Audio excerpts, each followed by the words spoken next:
Yes, back again, people. Journeyman podcast. So, how are you doing?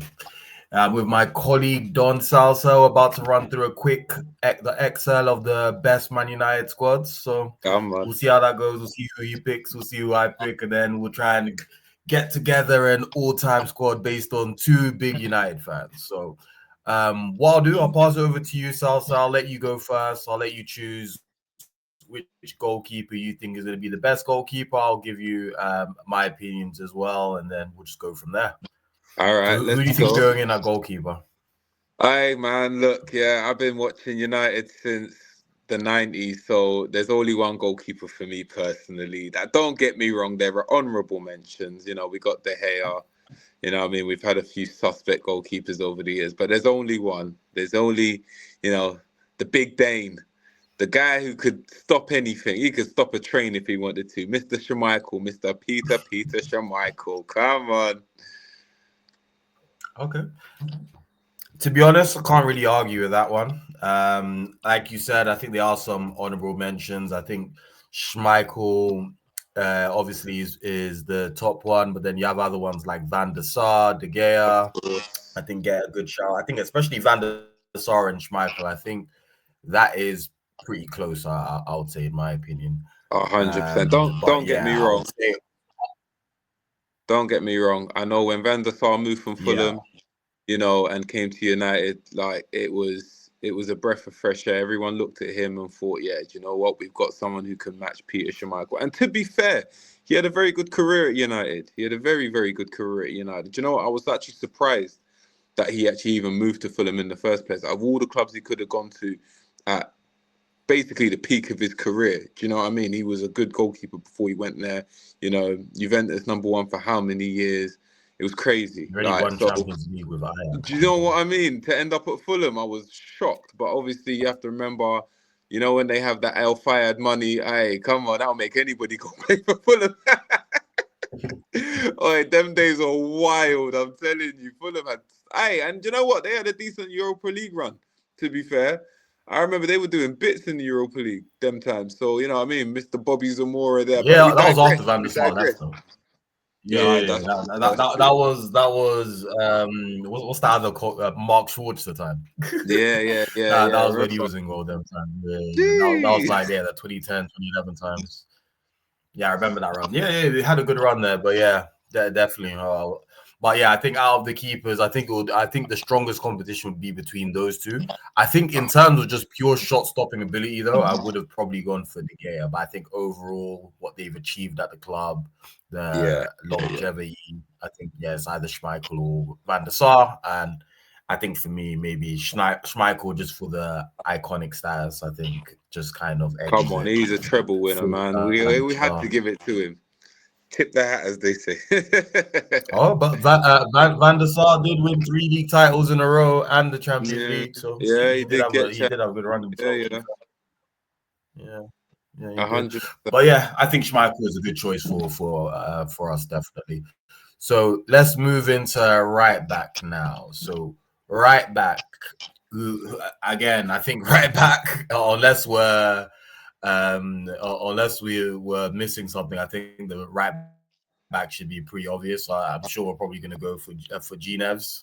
Of course, Mr. Reliable. Do you know what? Any other honorable mentions?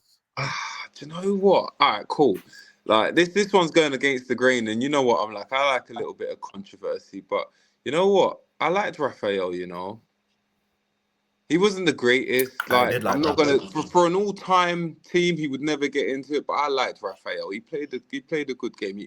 Like, obviously, his brother Fabio, yeah, it's a bit sus, but I guess he never really got the game time. Do you know what I mean? But Fabio, yeah. I mean, Raphael, sorry, yeah, he was good. Other right backs that we've had, I don't know. Like, I couldn't even, if we're gonna go modern Yeah. day, put Dallo in there. Antonio Valencia. Do you know what? Yeah, he did a job there, innit? Like, he wasn't bad.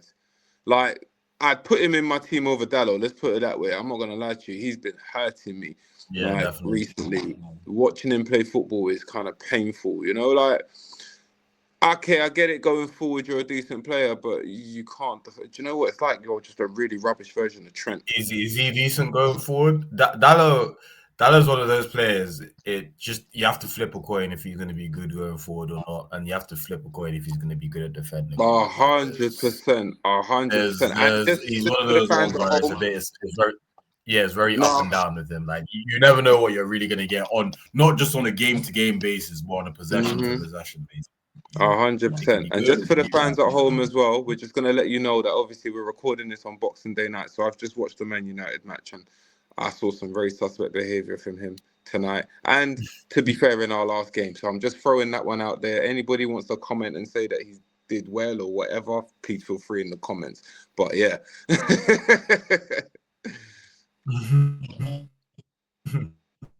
So who are we going with? We're going with G-Nevs? It has to be. It has to be. He's Mr. Dependable, Mr. Reliable. Yeah, I think it probably needs to be. Like, to be honest, I don't think there's anybody else that can really give that right what back he did. to. 100%. And plus, you have to remember, he was passionate. Like, you saw him bleed for this club. You know what I mean? Cry for this club. Like, I remember him doing certain tackles, and man was celebrating like he'd won the league himself. Oh Lord. For some reason, it doesn't seem like Gary Neville, is it? Might have to just put him in manually. Wait, hold on, it's searching. Yeah, a bit of a weird one. How can they put dirt on his name like that? Okay, cool. How do you not even have Gary Neville not in the database? They have Lineker. Oh Lord. But not G-Nevs. Alright, cool.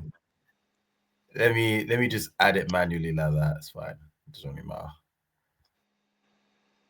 Sorry for the technical difficulty. Okay, yeah. So you got Gary Neville in there as well.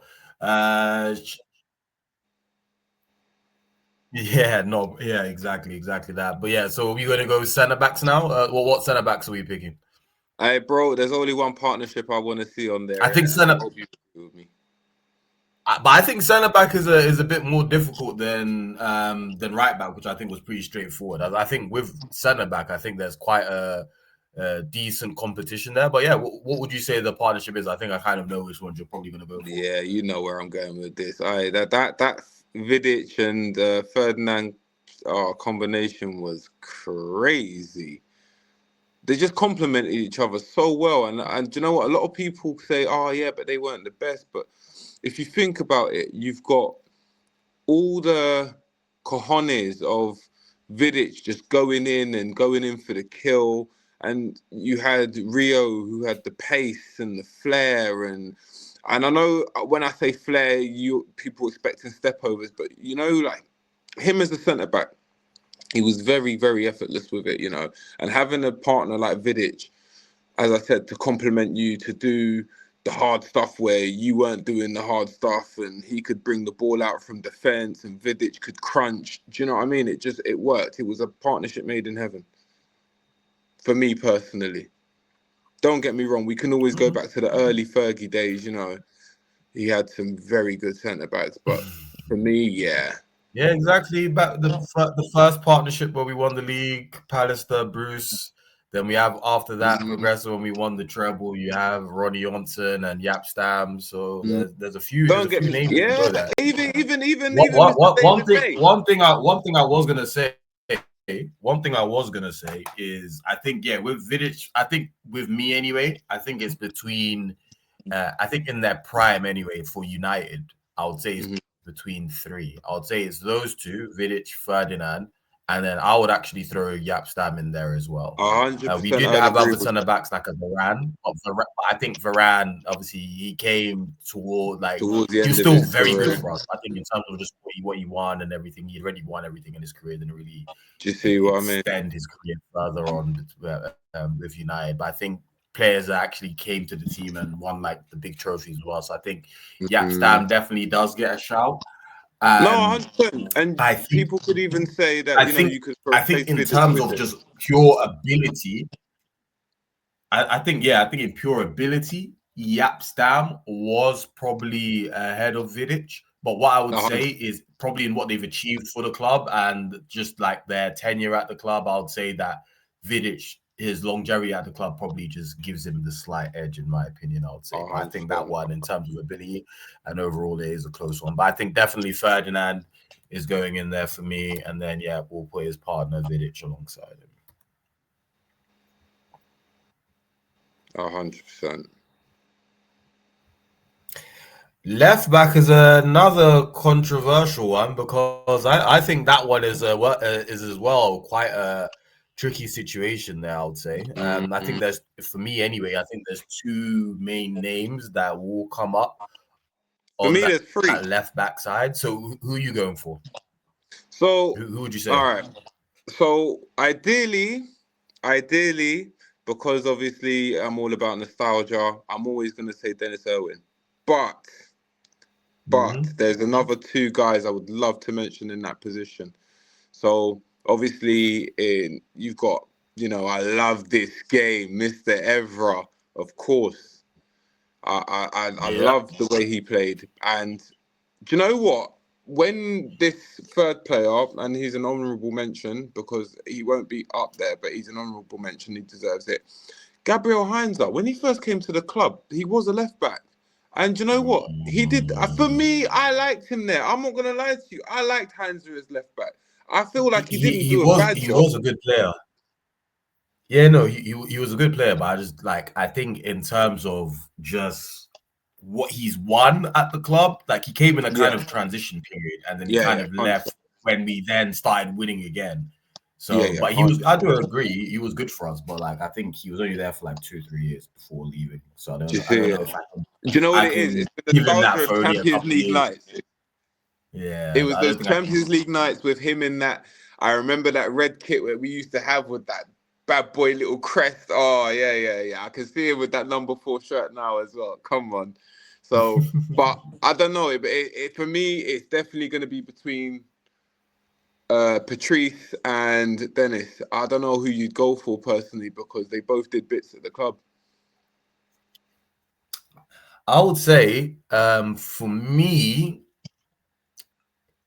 I think I'll be slightly controversial. I think I'll give it to Evra because I think if we look at majority of XLs with Man United, I think pretty much most people always go for Dennis Irwin, and Dennis Irwin was that model consistency, left foot, right foot, doesn't really matter, always giving you 7 out of 10. But I think for whatever did in that position as well, and just how he kind of just still embodies what United are all about and still has that passion for the club. I think he's one person I think should get looking for that left back role. I think especially during my time watching football, I think obviously Irwin was more early 90s through to the early 2000s, where I think Evra, I managed to, just being my age, I was managed to be able to watch his whole prime basically playing for the club. So I think he's still got a couple old school players. I was seeing.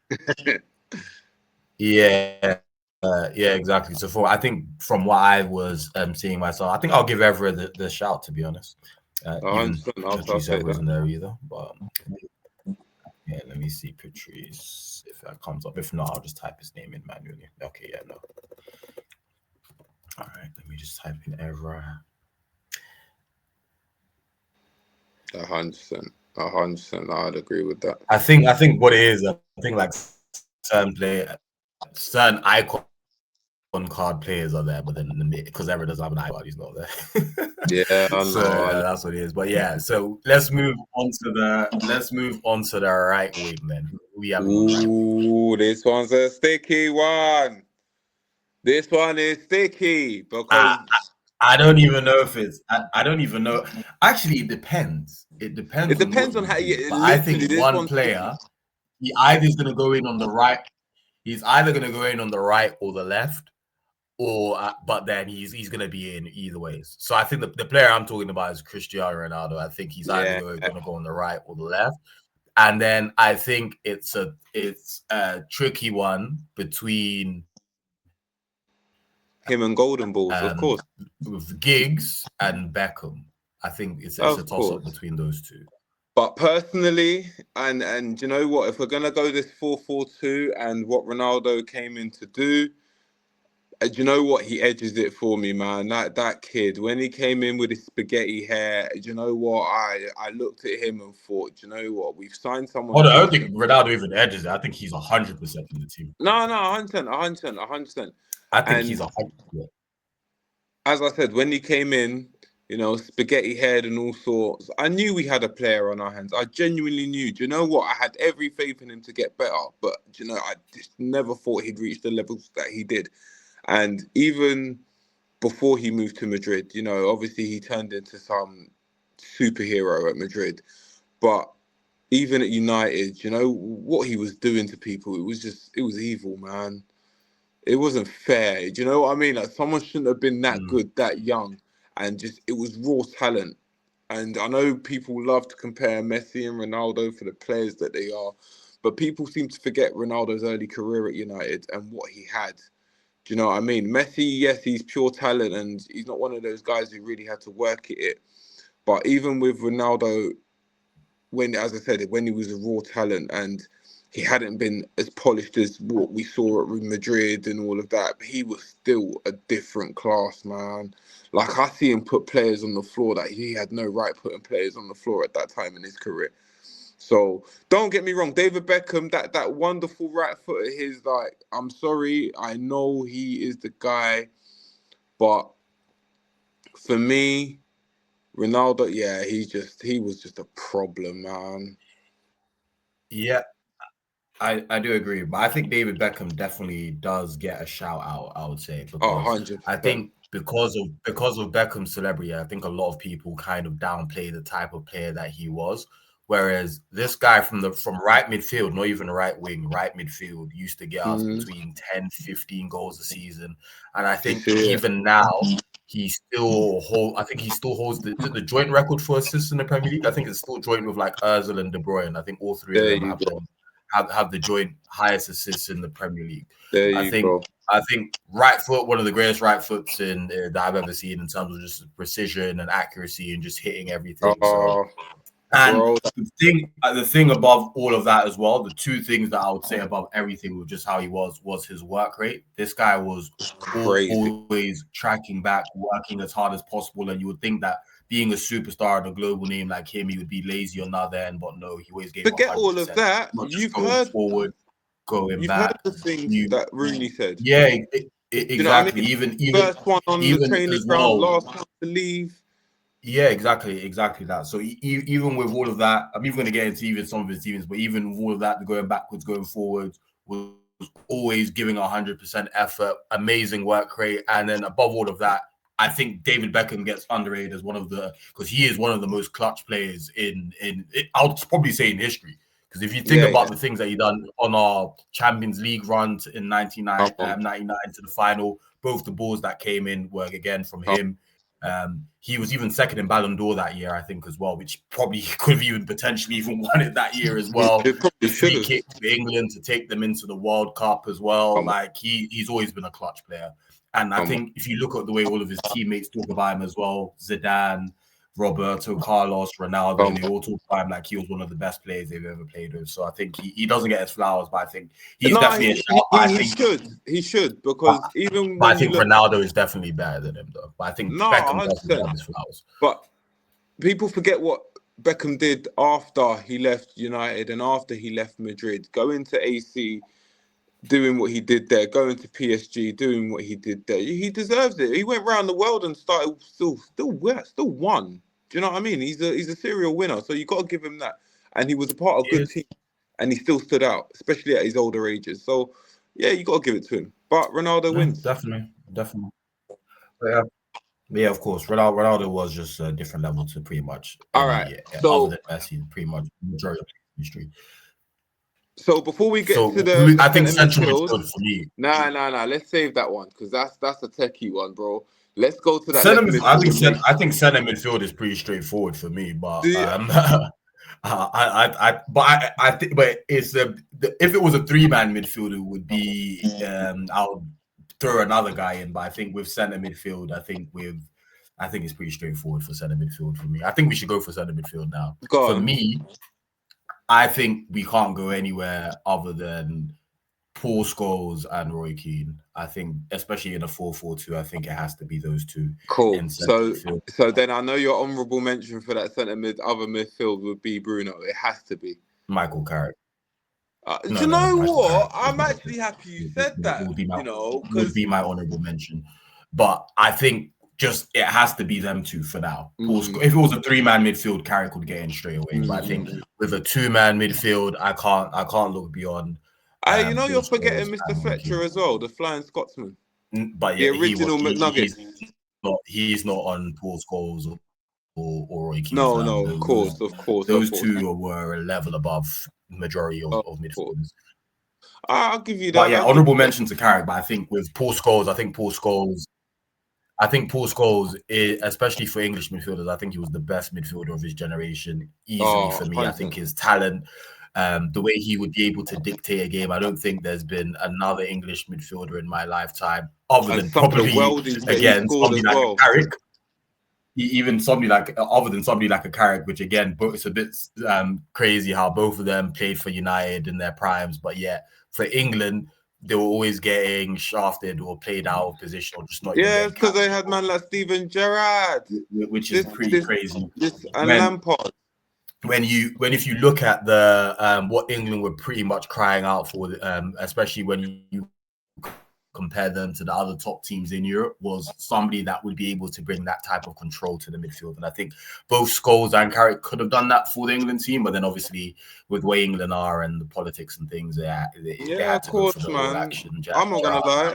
So I would have had Gerrard and Lampard on the bench for these two, 100% for balance. Bro, England would have gone far. So there's that. But yeah, I think Paul Scholes I think he's probably the most gifted midfielder in England for his generation. Definitely, I think he's one of the greatest midfielders of all time. I think when it comes to what's it called, even how his peers all view him, you hear the ways you hear the ways Xavi talks about him. Iniesta, when Iniesta thought Paul Scholes were retiring after the Champions League final, it was him, Xavi, Iniesta, all of these guys were fighting over Paul Scholes' shirt because they thought that was going to be the last time they were going to be on the pitch with him. But yeah, he even had the two phases of his career. He went through the stage where he was more of a support striker, coming in from behind, scoring goals, where he would be getting about 15 goals a season, easily scoring worldies. They'll be crossing the ball from the corner. He'll be volleying it straight in. And then he went into his second phase where he was just in midfield and just dictating games from start to finish. Yeah, but even in his second stage, he was unplayable. You couldn't get near him, especially at that stage of his career. Coming out of retirement. Definitely Paul Scholes there. With Roy Keane. Yeah, with Roy Keane, I think he's probably the ultimate leader. I think when it comes to somebody like Roy Keane, he's the type of person that if you're going into a battle, he's the type of person that you want on your side. And I think in those type of situations, especially if you're going into a big game, in midfield, there's no better player that you would rather have than somebody. 100%. You have to remember the dirty work. He'll do all the work where he won't lose possession because, again, one thing that's very underrated about him was actually him in possession, and he never used to pass the ball back. Always direct forward passes, progressive passes. You'd fly into tackles. I remember watching him in the 99 season. Watching him in the 99 season. Bro, some of the highlights. Exactly, him against Juventus, he pretty much dragged us through the tie. He already knew he wasn't going to be playing in the final, but he still managed to drag us through that tie almost single-handedly with such an amazing performance. So I think with me, I think it just has to be those two, to be honest. And I think again, Roy Keane is another player that I think he doesn't get the praise that he probably deserves. And I think he, again, is one of the greatest midfielders, especially in Premier League, but even all time as well. Are you mad? He's probably the greatest captain we've ever had. He probably is the greatest captain we've ever had as well. So I can't think of anyone better. He's the epitome of a leader. So I think and then honourable mention, obviously, Michael, he's one of those guys that was criminally overlooked, especially for England. With the type of skill set that he would have been able to. And he was so versatile as well. Like they even used to sing songs, wouldn't believe it's not Scholes. Yeah, they even used to sing songs that wouldn't believe it's no scores because of how good he was. Like he used to dictate the play. And again, he's one of those other players as well that when he's playing in that deep line role, he was always looking to progress the ball forward. And he used to do one specific pass where he would pass the ball quickly into the striker's feet with pace straight forward, and it would just go between the lines of midfield and take out at least 2-3 players in midfield. Like passes like that right now in our midfield is quite rare now. So I used to miss watching characters dictate a game. Any thoughts on those two as well, yourself? No, do you know what? I agree with it. As I said, for me, because of accolades and things like that, you can't really go wrong with those two. As I said, honourable mention to Bruno. He's someone I would have in this team at some point. I don't know if I could replace him with, obviously, Keane. I know Bruno's got a bit of a defensive side to him where he can do certain things, but he's obviously a more forward-playing, forward thinker. But I'm not replacing him with Scholes. That's just criminal. So, yeah, he's an honourable mention for that one. Obviously, me personally, I've got a few more honourable mentions for that centre midfield. Bruno. Like, so Yep. obviously with Bruno, you've got, as I said, you said Carrick. I'm not gonna lie to you, this one's a bit of a wild card one for me, but I liked this guy when he was at United. I think if it weren't for the injuries he had, he would have been an amazing centre midfielder for us, even better than what he was. And that's Owen Hargreaves. I'm not gonna lie to you. But yeah, I think when he came in, him out of the equation. Yeah. As I said, he's definitely an honourable mention. Like when he first came in, do you know what? It was a breath of fresh air. I saw a few performances from him. I thought, whoa, this guy's actually all right. Like he can do some 1-2 little things, but injuries murked his whole career, and he never got to the heights that I feel he deserved to be at.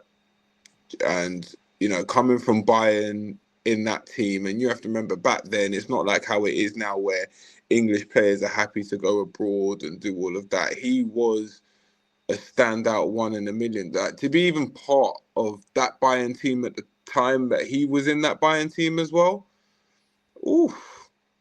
he must have been a good player because that Bayern team was stacked back then. If you think Bayern was stacked when Ribery and all them, man, do you know what I mean?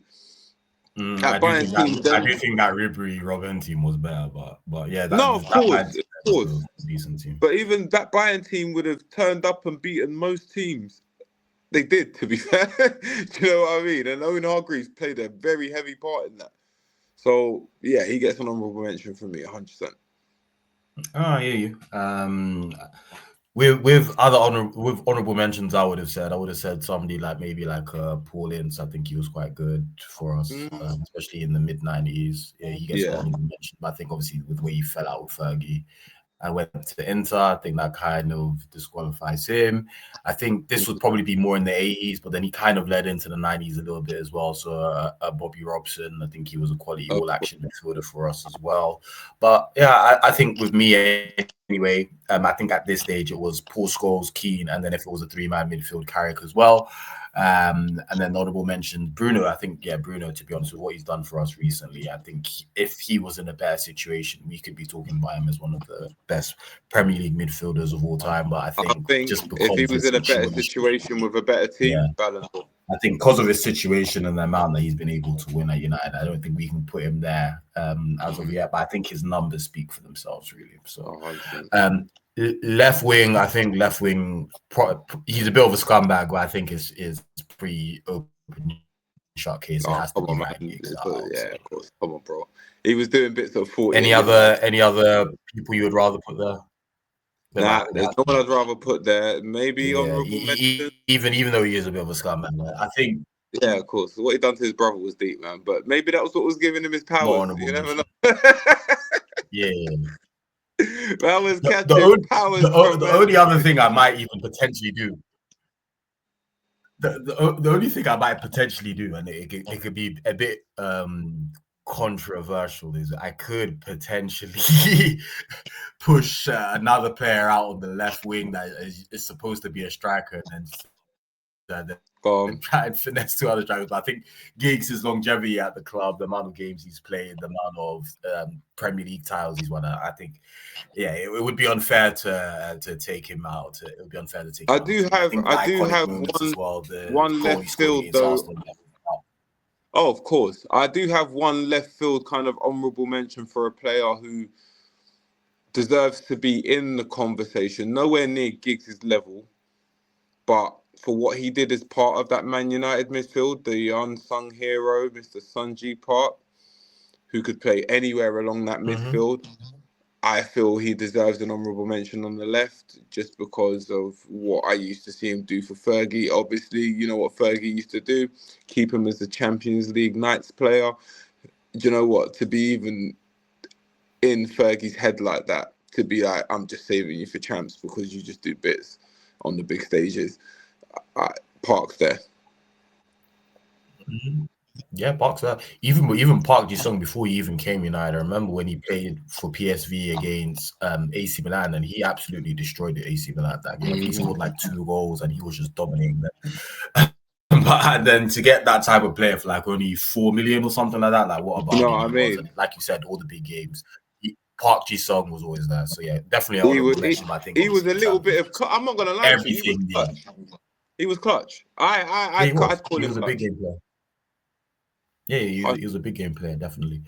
I think moving up front now. I think up front for me, anyway. I think again up front, pretty set in stone for me when it does come to our Premier League, especially in my lifetime of watching United anyway, because that's kind of what I'm basing on the players that I've like pretty much seen and watched myself. I would say it has to be Rooney and Cantona up front. I don't think there's anybody else I can really put. Okay, so I've got 5. I've got 5 players. There's quite a few honourable mentions though.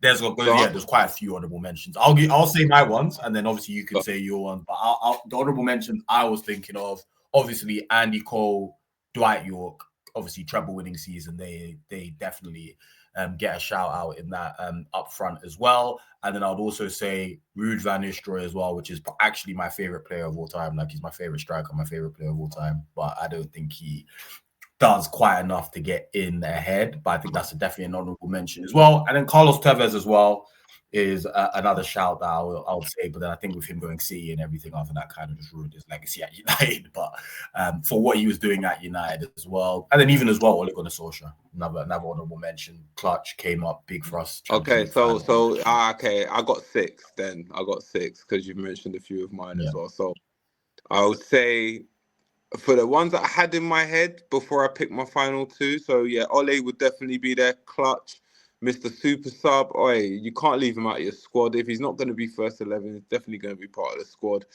I say Rooney's in there. Van P, 100% is in there. I don't care what anyone says. Van Persie, yeah. He literally left Arsenal and said, I'm coming to win Prem. And he said to Alex, and they've had that conversation, and he literally did what he wanted to do. He literally said, I'm here to win the Prem in it, and won Prem the same season he came. And imagine now being an Arsenal fan and even being part of the Arsenal team having to give him guard of honour end of the season. Oh, that must have hurt. That must have. Because I remember watching the only thing I'll say about Van Persie is just the longevity. Bro. But I think Van Persie definitely in terms of ability, but I think longevity-wise, I wouldn't have him in the team. Of course. Yeah, definitely. But do you know what? And this is one thing. Who are your other ones? So obviously the other ones would have been Dwight York, Andy Cole, of course.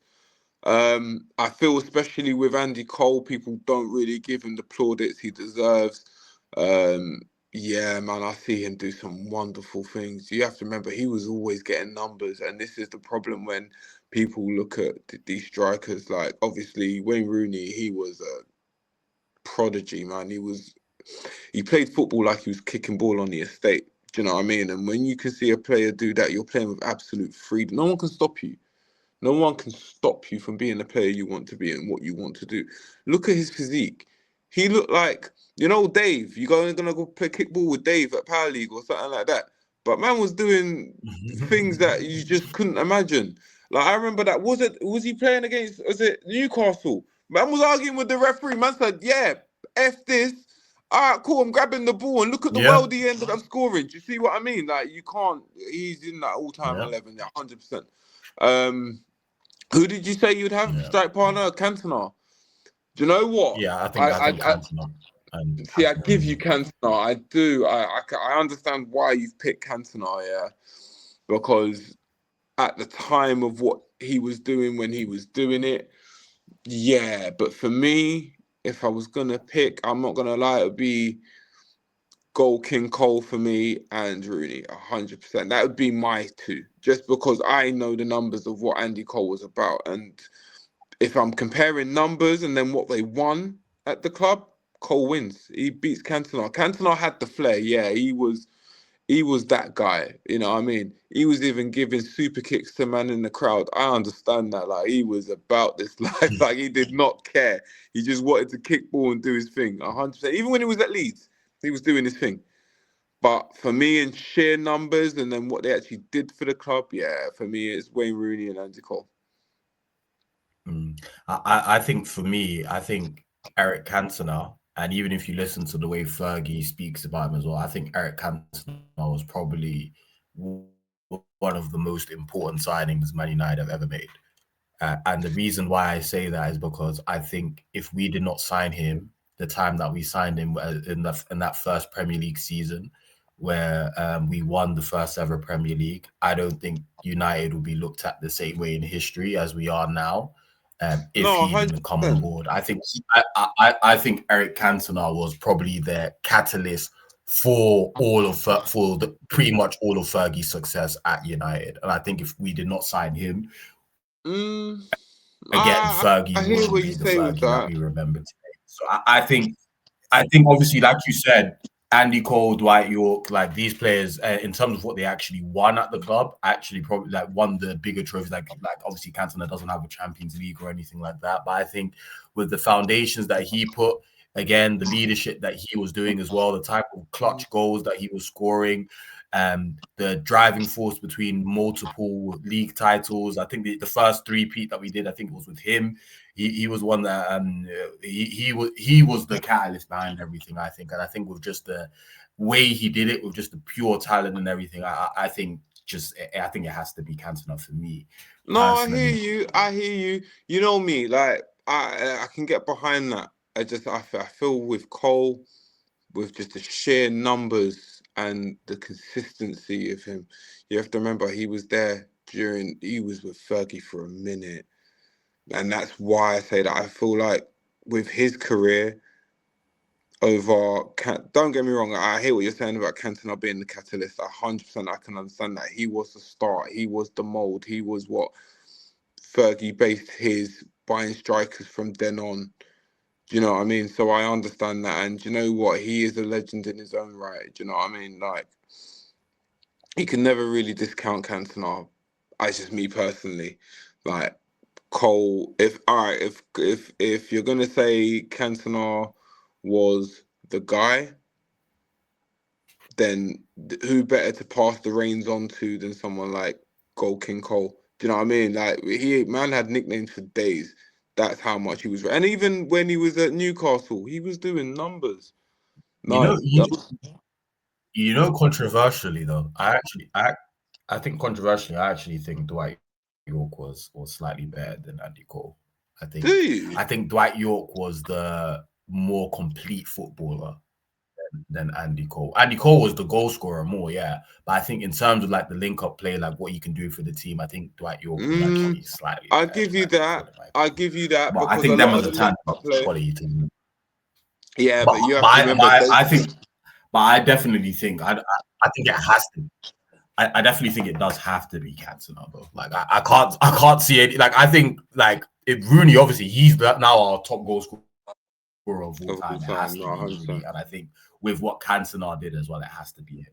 But in terms of like, if we're talking about my favorite players, like this, if we're just talking about my favorite players, it probably wouldn't even be Rooney. It wouldn't be Rooney or Cantona in terms of like my favorite player, even though Cantona is one of my favorite players.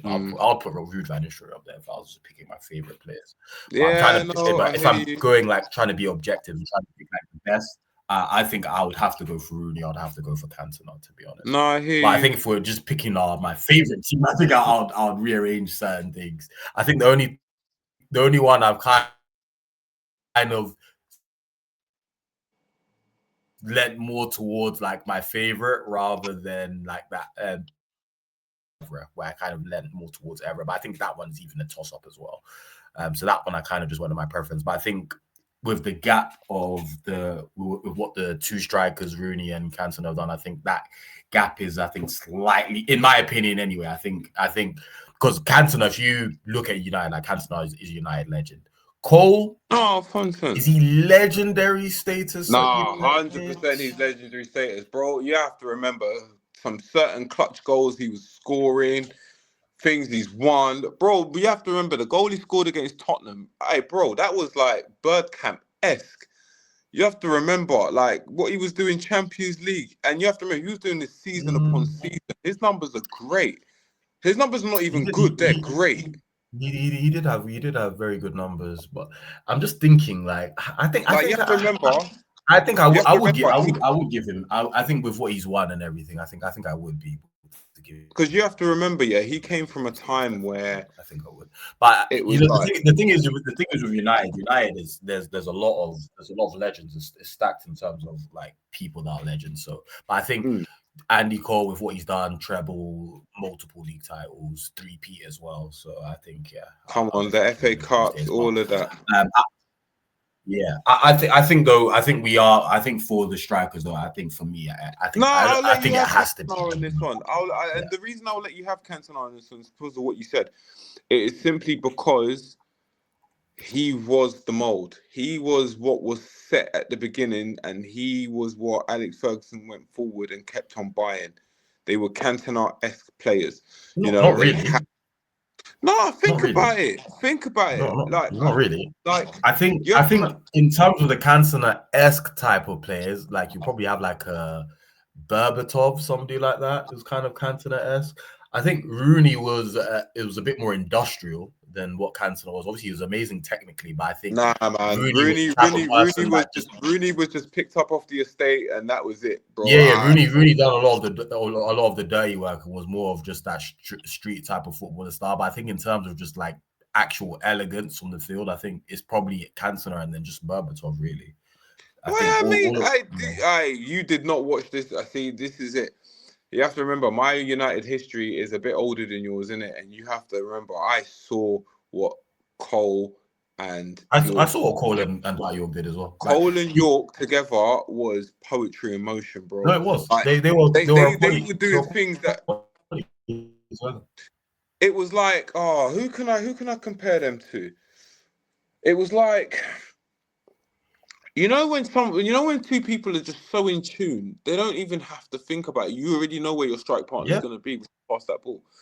And that's why I say the technical ability of them both, even though it was through a very simple time, you have to remember the era they came up in. It was the era of the centre forward.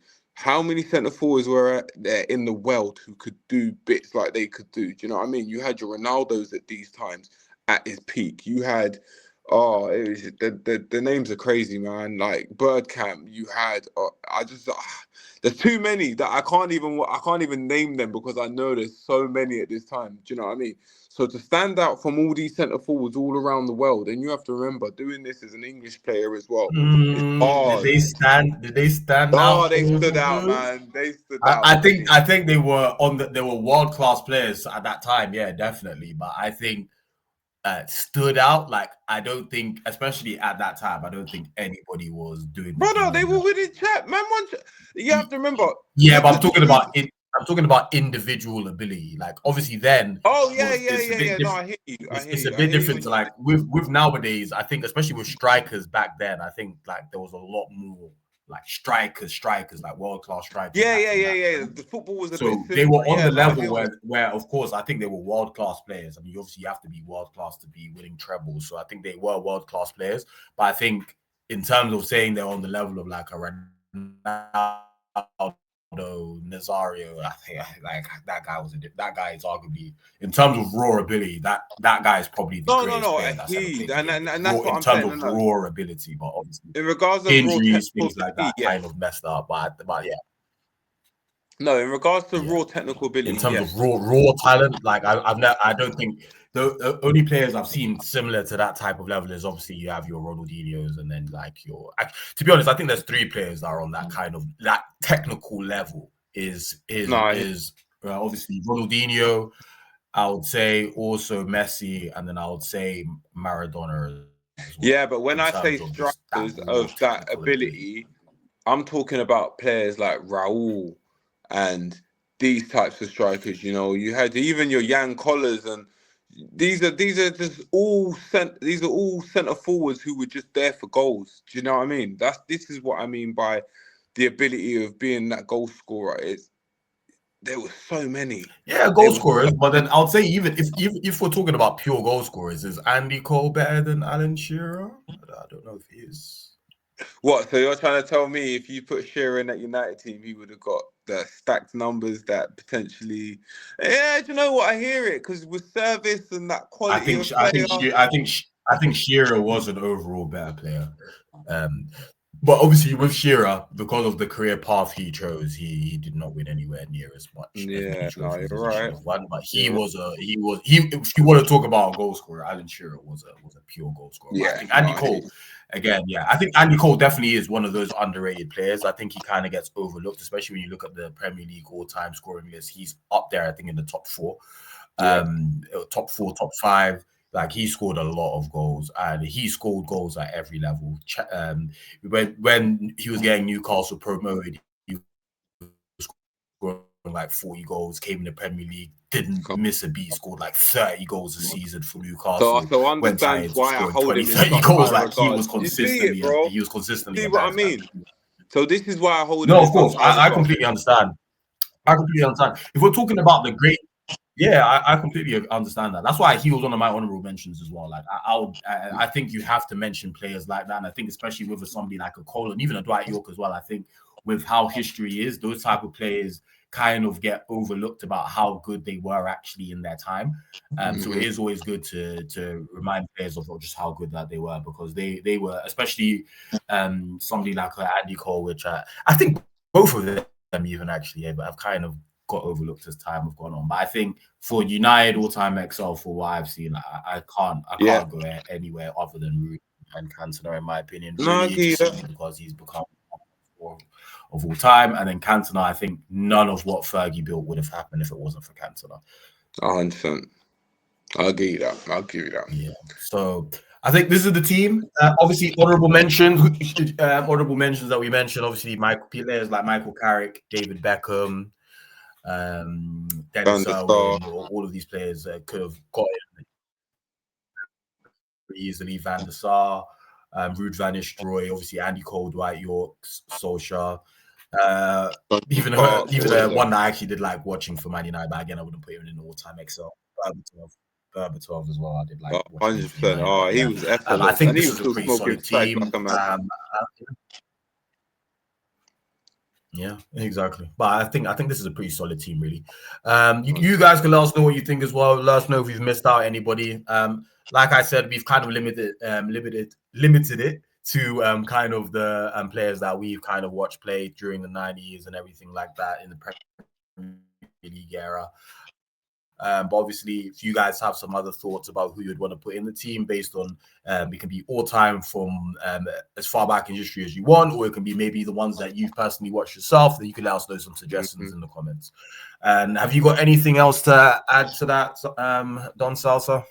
No, not at all. Guys, all I'm going to say is thank you for your time. You know, we love doing this for you, so please keep them views getting racked up.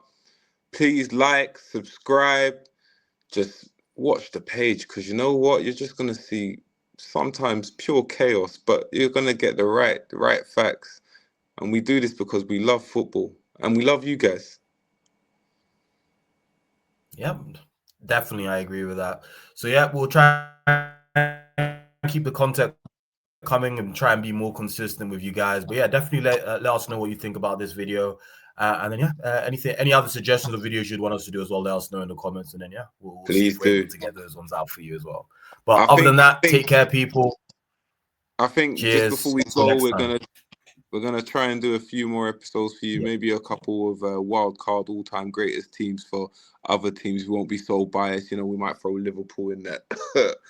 But yeah, honestly, thank you guys. Thank you for your time. Peace. Peace, people. Take care.